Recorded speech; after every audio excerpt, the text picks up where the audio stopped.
the P word. It's not the most descriptive word out there. In fact, I find it to be a little too vanilla, kind of like good or fine. It's a bit bland. I'm talking about pain. Pain is an identifier. It's relatable.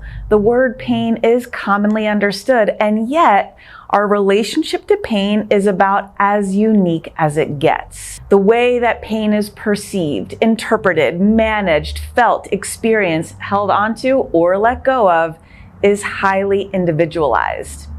The circumstances that create pain are embedded into the way that we assimilate pain. Whether you have a high tolerance for pain or you're highly sensitive, the way you work through, deal with, push down, tune out, live with, and heal from pain is interwoven into the fibers of your being by way of the fascial system. In this video, we're going to take a look at pain and a coping mechanism that seems to be running rampant these days, one that affects and exhausts so many of us. My name is Renee Allen. I'm the owner of Still Point Myofascial Release here just outside of Portland, Maine, and I guide you through the process of navigating physical pain, mental angst and fatigue, or spiritual stagnation by way of the fascial system.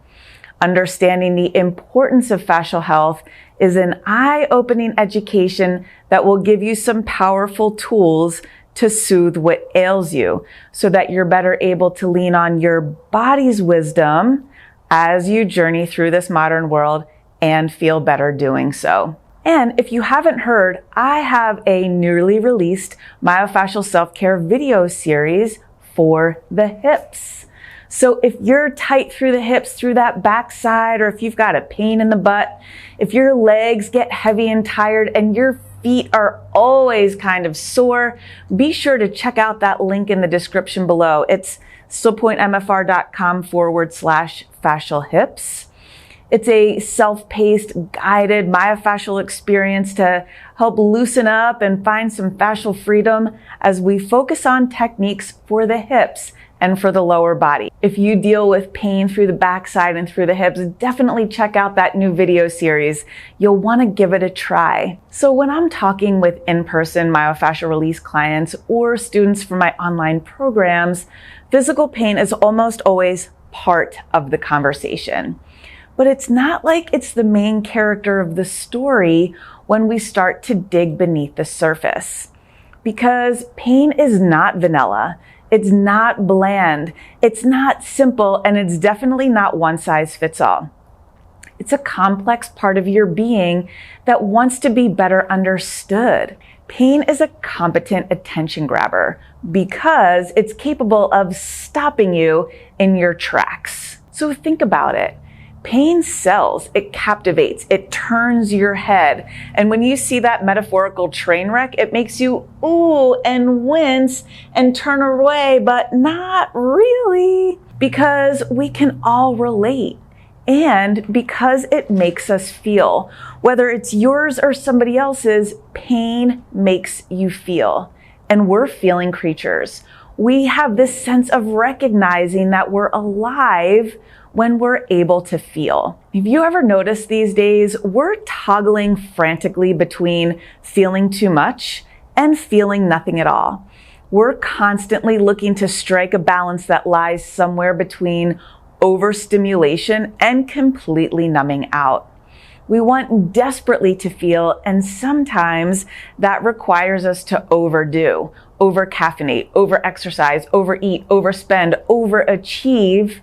But as soon as the body or mind begins to signal that we're moving into way too much stimulation, we can quickly turn to beginning to numb out. We want to feel, and yet we can get sketched out if we feel too much. Cue the over-medicating, numbing, drinking, drugging, the shutting down part of the cycle. And then, soon enough, in comes the exhaustion, especially if pain is part of your equation. So from a fascial perspective or from a healing perspective, pain wants to be heard. It's the body's chance to raise its hand. And the body communicates through sensation. Even our pain body wants our attention and to not just be eliminated. Pain has roots that are often unhealed, and pain can be a major motivator that leads us to understand our greatest sensitivities. And don't get me wrong, pain is as complex as the human condition. And it's as if it does this dance between our internal world and our external environment.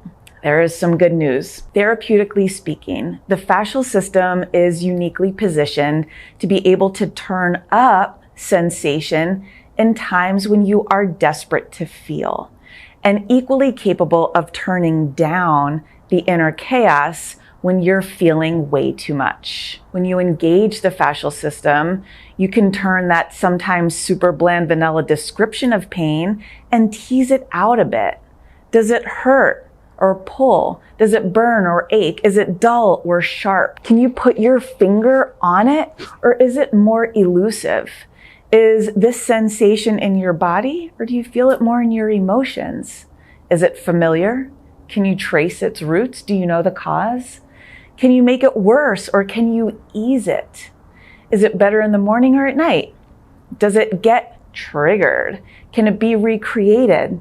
Maybe it's seasonal or cyclical. Is there an external factor that shines a light on it? Does it ebb and flow? Does it have a voice? Does it take over your entire being? Is it at all reasonable? Can you live with it?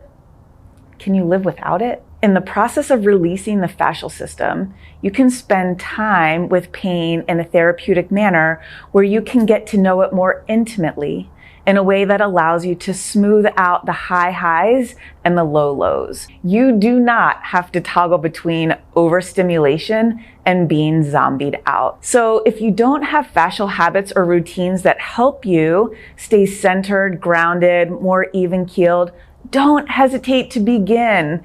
It's so important in this fast-moving, bumpy, high, low, lows that we experience in this modern world. Get on the fascial train, learn to identify and release fascial restrictions that are leaving you physically and emotionally exhausted. It doesn't have to be that way. Check out those fascial resources that I have listed, especially that newly released Myofascial HIPS course. It's a great way to get some fascial guidance and understanding. And like I said, you'll find it in the description below. And be sure to ask yourself, what have you done for your fascia lately? All right, my friends, take good care.